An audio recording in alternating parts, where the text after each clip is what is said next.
Përshëndetje teleshikues të nderuar të televizionit Syri Vision. Shkrimtari Marem Blakaj ka kohë që ka nxjerrur nga botimi librin e tij Para Arsit. Ai po e promovon në qytete të ndryshme në përtrojet shqiptare, por ai aktualisht jeton dhe vepron në Zvicër. E me qenë se ka ardhur në vendin tonë dhe sot e kemi mysafir në intervistën e ditës, ne po shfrytëzojmë rastin dhe po zhvillojmë një intervistë bashkë me të. Zoti Blakaj, faleminderit që erdhët nga Istogu, praktikisht nga Zvicra në Istog dhe në Gjakov për këtë intervistë. Ju faleminderit edhe për ftesën, ishte kënaqësi. Qëllimi i krejt kësaj bisede ishte spunto ose ajo ftesa ishte për shkak se ju së fundi keni ribotuar veprën tuaj të fundit Para Arsi. A mund të na sqarosh pak për shikuesit ata që nuk kanë pasur mundësi ta kenë në dorë këtë libër, çfarë përmbajtje ka ky libër? Ky është romani i fundit.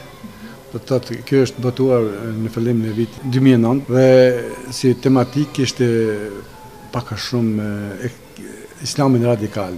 Do të thotë që është shpërndar bujshim në trojet tona dhe për të cilin popullin shqiptar ne përgjithësi, ne që i takojmë religionit islam, nuk kem pas nevojë për këtë ekstrem. Kështu që ishte një 2009-ën, ishte botimi i parë dhe kishte një thirrje, një zë që mos të hynë rinia, mos të shkojnë pas këtyre njerëzve ekstrem, mos të ndryshojnë pamjen, mos të ndryshojnë shpirtin, mos të ndryshojnë qasjen, mos të ndryshojnë gjuhën, tjena të mesin shqiptar ashtu çfarë kanë lindë. Që nga 2009 ju e pat dhe vretët që diçka nuk po shkon mirë me radikalizmin dhe ju keni tanguar pikrisht këtë temë. Po, nga 2009 pash që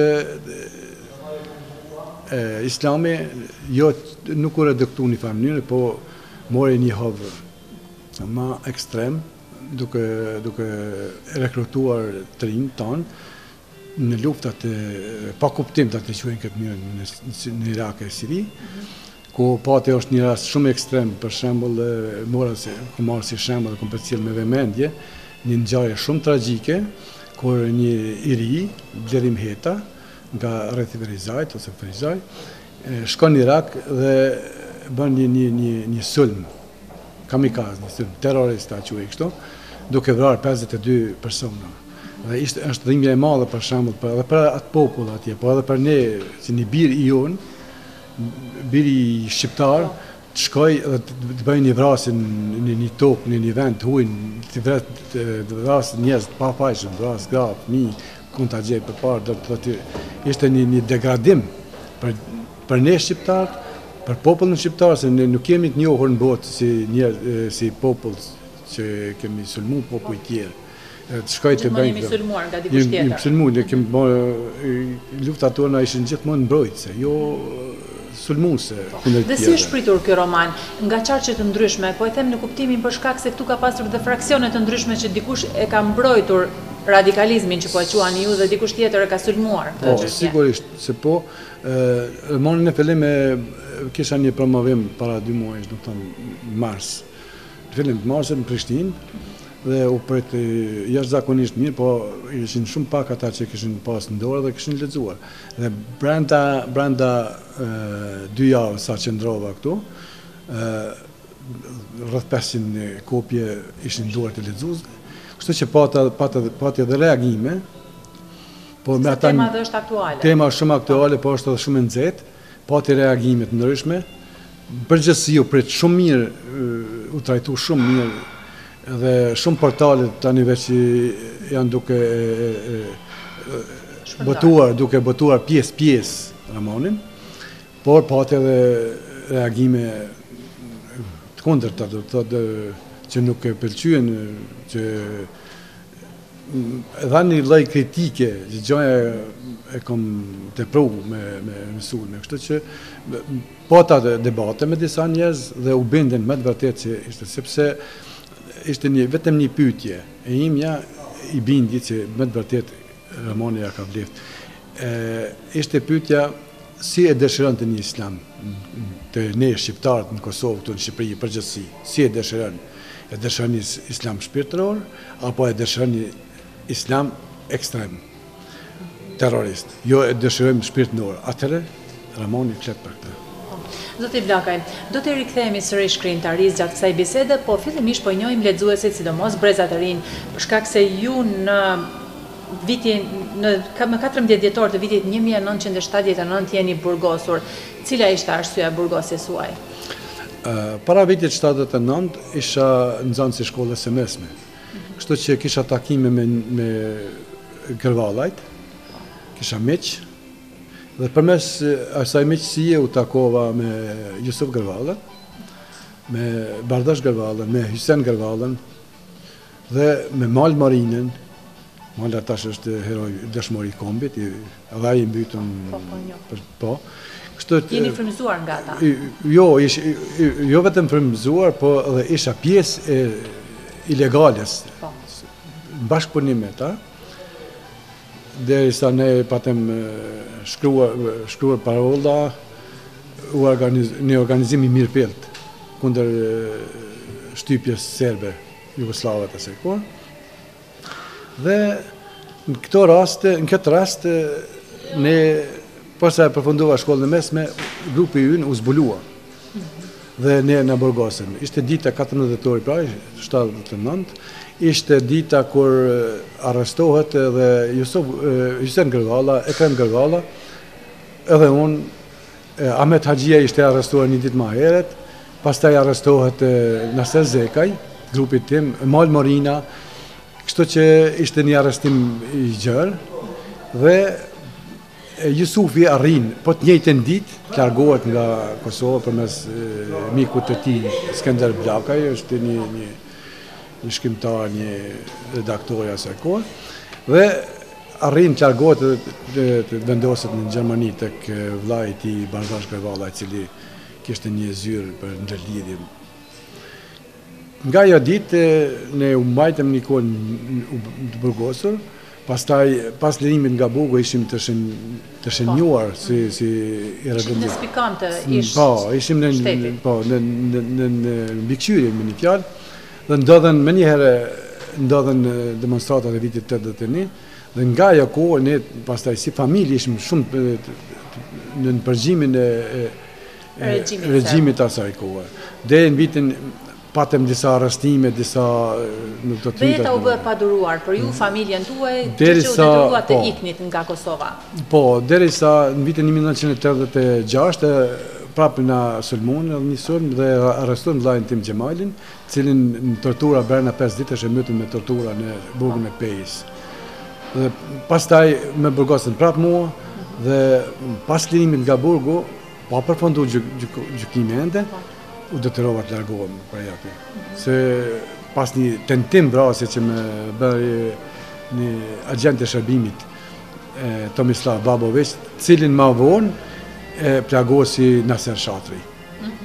Ishte po i njëjti person, do të thotë ishim shumë, ishte një kohë shumë e gakuar. Ju pa dëshirën tuaj u detyrua të ikni të shkoni në Zvicër, atje si e gjetët vetën, si u pritën, sepse ishin vitet 80 kur ju ikët.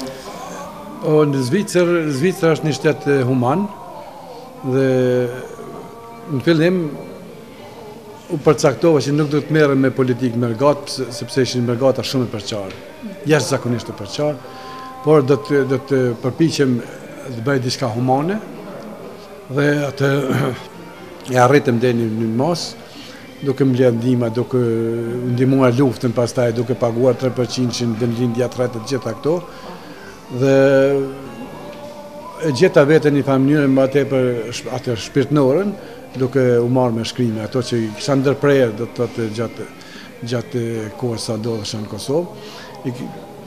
Nuk kisha mund të bëtoj diçka specifike për arsye se çdo gjë kishte e lidhur me çështën tonë, të pazgjidhur me çështën shqiptare. Kështu që ishin të sulmuar ato shkrime dhe nuk botoheshin dot.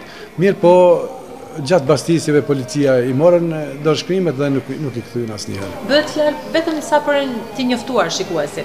Bëhet fjalë për monolog i një komiti, 2 novelat Balta me Gjak dhe novela tjetër Besa, të cilat kurrë më nuk janë kthyer dhe nuk e dini se ku ndodhen, mbase dhe janë asgjësuar. Janë asgjësuar se kom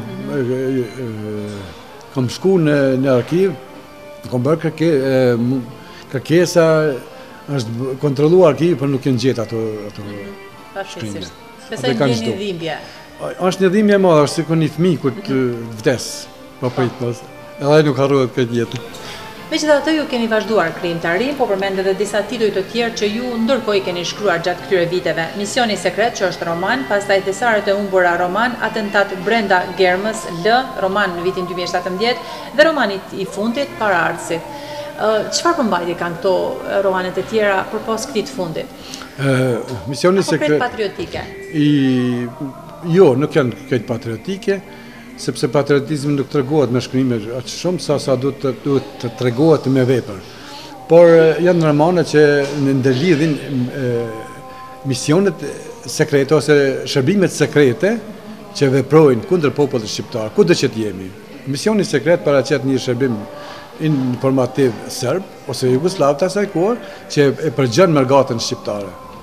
Dhe përfundimi është tepër tragjik, do të thotë në Zvicër bëhet ngjarja, ku survejohen, involvohen disa matrapaz, të quaj kështu, involvohen me shërbimet sekrete, por punojnë në drejtim drogë, merren me kontraband, me punë jo të mira. Ky ishte një roman I parë. Romani I dytë, ngjarja është e nxjerrur nga konteksti I vërtet. Romani I dytë është prapë shërbimet sekrete, ngjarja zhvillohet në vitet 30-ta, shekullit të kaluar, dhe bën fjalë për përpjekjen e zhdukjeve të gjetjeve arkeologjike në rrethin përgjithësi Banja Pejes, ku ishte një thesar I paqmuar I gjetjeve arkeologjike që I bën serb në asaj kohë, slav, dhe ato gjetje I marrën dhe I dërguan. Sot ndodhen në muzeun e Beogradit dikun, dhe nuk kthehen, dhe një pjesë e thesarëve që I zhduken brenda për brenda kohës, do të I zhduken me njëherë për njëherë aty, paraqet këto ngjarje të dëmshme. Pastaj është Atentat brenda Germës L, që Germa L ka kuptimin, dy kuptime I ka, që ndërlidhet, është L që paraqet planin operativ për vrasjen e Jusuf Bardash dhe Gërvallës dhe Kadrizekës, që përgatitet nga ana e shërbimeve sekrete jugoslave të asaj kohe, dhe ky dhe ka Germa L e kthyer, paraqet Germën G në gjuhën serbe, slave, Qirilic, alfabet po, dhe Germa G është pra mbiemri I Gërvallajve, që sulmi bëhet pikërisht me këto dy misioni shumë I fshehtë për të eliminuar vëllezërit Gërvalla dhe Kadrizekën, cilët për në atë kohë, do të thënë vitin 1982, ishte truri dhe udhëheqja bazë e popullit shqiptar në Argentinë.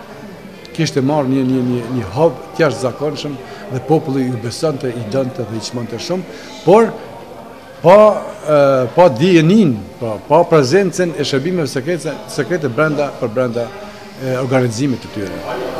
Pra zoti Blakaj, me vedije të plot ose edhe disisi indirekt ju po shpërfashni ndjenjat tuaj të brendshme në këto romane që po shkruani kryekput të lidhura me fatin e popullit të Kosovës, po edhe të popullit shqiptar, pse jo.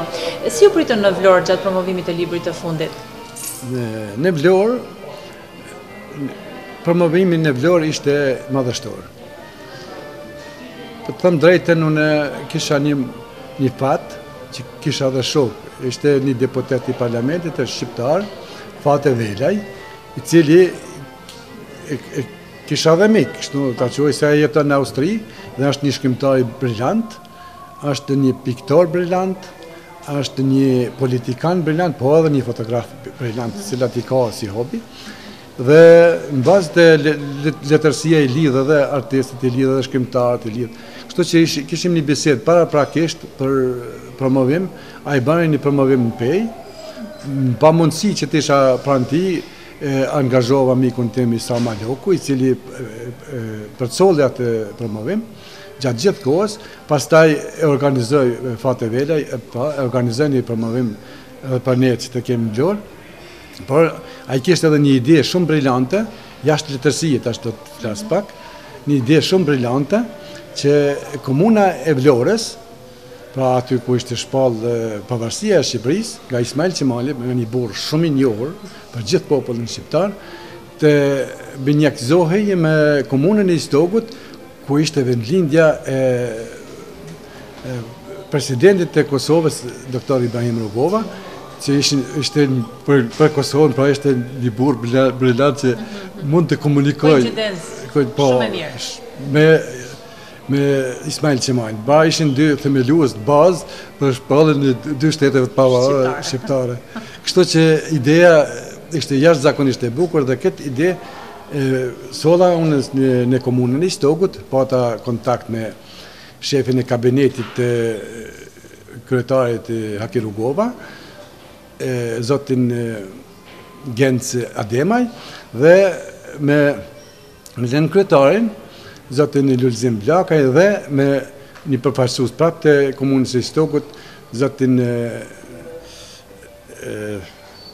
s'është më rëndësi.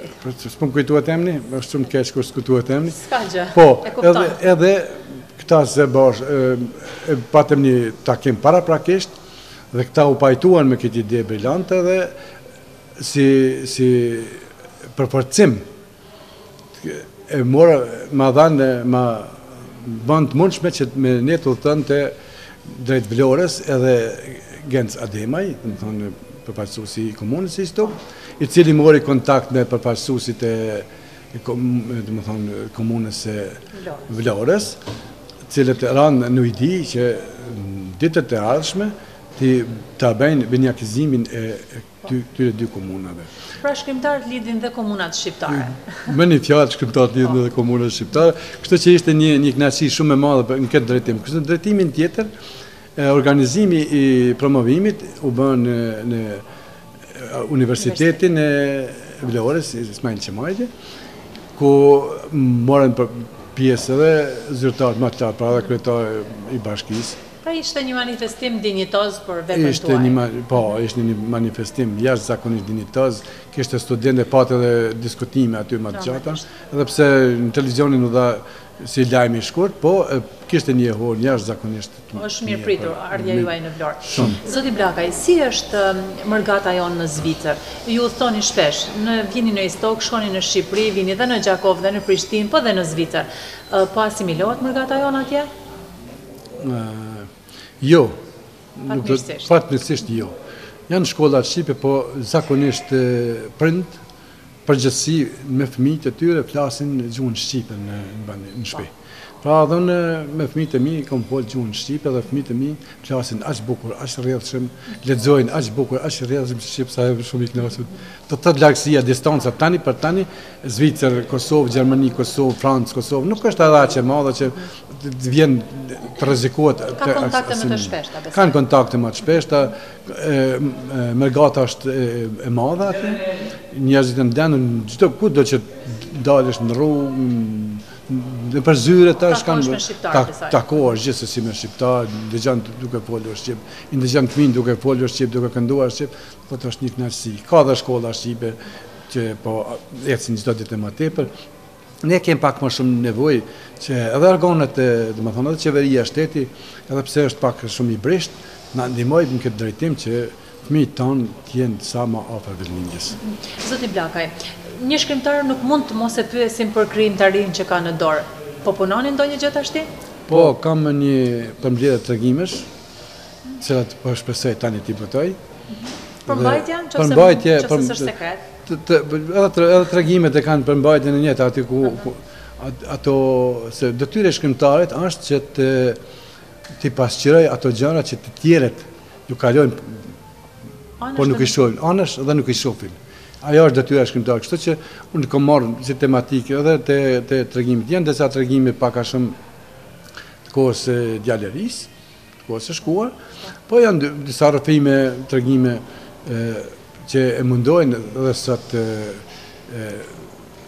popullin tonë shqiptar, janë disa tregime që janë lidhen një farë mënyre me identitetin tonë. Po të janë tregime, nuk janë politike, po janë artistike, po flasin për shembull, flasin për për sondimin turk, 500 vjeçar, para që një tregim, është një tregim shkurt. Sondimi turk 500 vjeçar, për paraqitet gjendja e gjithë sondimit brenda një natë ndodh ngjarja. Pastaj është një tregim dialog me Allahun, ka titullin, që një pjesë e njerëzimit ka kaluar koha e profetëve, ka kaluar koha, do jemi një kohë shumë moderne, dhe të përpiqesh të kthehesh në kohën e kur ka jetu profeti është një anomali, është një padituri. Këtë tematika ka dhe paka shumë erotizm, diçka ngjashme. Siç do krijuar. Zoti Blakaj, a keni menduar ndonjëherë ti përktheni veprat tuaja në anglisht ose gjermanisht, që edhe Evropa, bota mbase ta njohin krijimtarin tuaj? Po shpresoj që po. Një kërkesë kam marrë nga një mik që fillon përkthimin në gjuhën bullgare, cilën ka fillu, se si do të rrjedh tash nuk e di, po janë bërë diçka kanë arritë të përkthej. Kërkesa e dytë është që të bëhet një përkthim gjuhën gjermane, për cilën kam bisedu me disa miq gjerman aty në Zviceranë, në qytetin e St. Gallenit, ku mendoj që është në të ardhmen ta bëj një prezantim aty në qytetin e St. Gallenit, pra në kuadër të bashkisë së St. Gallenit. Pastaj kam një kërkesë me një qershor, është rezervu një datë që do të bëhet një promovim në Vjenë, në ambasadën e Kosovës në Vjenë, cilën e kanë organizuar miqtë mi shkrimtar pra në Vjenë, me Met Haziri e disa të tjerë. Zoti Blakaj, fillimisht të dëshirojmë shëndet të plot, krijimtari të begat. Faleminderit për bisedën. Faleminderit edhe ju për ftesën. Faleminderit. Faleminderit. Shikues të nderuar, tu po mbyllim bisedën me zotin Marem Blakaj, shkrimtar. Faleminderit për vëmendjen, mirupafshim.